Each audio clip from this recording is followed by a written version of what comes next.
अस्सलाम वालेकुम नाज़रीन। ड्रामा सीरियल शिद्दत की आने वाली एपिसोड में हम देखने वाले हैं कि आखिरकार सुल्तान ने बड़ी ही चालाकी के साथ असरा की सबसे अच्छी दोस्त को भी उससे दूर ही कर दिया।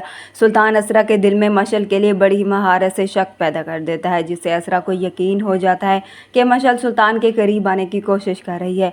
आने वाली एपिसोड में हम देखने वाले हैं कि असरा मशल के पास जाती है और जाकर जुनैद से कहती है कि आपकी बीवी बहुत ही घटिया है, अपना शौहर होने के बावजूद भी दूसरों के शौहरों पर नज़र रखी हुई है।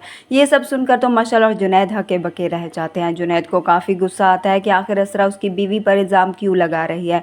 असरा उन्हें वो स्क्रीनशॉट भी दिखाती है जो सुल्तान ने बड़ी चालाकी के साथ असरा तक पहुंचाए। जुनैद भी जब सुल्तान से पूछता है तो सुल्तान भी उसे जुनैद का साथ देता है और असरा को ही झूठा साबित करने की कोशिश करता है। वो उसे कहता है कि यकीनन असरा को ही गलत फहमी हुई है, क्योंकि मैं तो कभी असरा को अपना फ़ोन देता ही नहीं। सुल्तान इस बार भी असरा को ही झूठा साबित कर देता है और उससे माफ़ी मांगता है कि मैं आपसे असरा की तरफ से माफ़ी मांगता हूँ।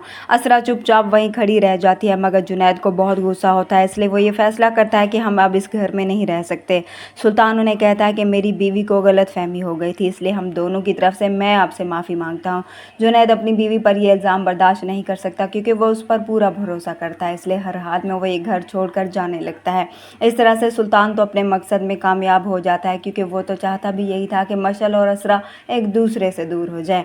मशल बेचारी भी हैरान होती है कि आखिर असरा ने ऐसा क्यों किया। वो भी नहीं समझ पा रही थी कि ये सब सुल्तान की ही चाल है।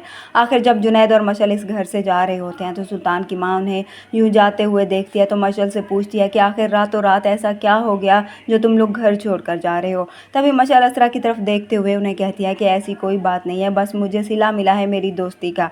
असरा मशल की ये बात सुनकर शर्मिंदा खड़ी रह जाती है और साथ ही परेशान भी हो जाती है कि उसने ये सब क्या किया। लेकिन इसके बाद अब सुल्तान काफ़ी मुतमईन और खुश होता है, क्योंकि उसका मकसद यही था कि मशल और असरा एक दूसरे से दूर रहें और असरा सिर्फ और सिर्फ सुल्तान के ही काबू में रहे। और इस मकसद में भी आखिरकार सुल्तान कामयाब हो ही गया और असरा पर सुल्तान के हाथों बेवकूफ़ बन गई।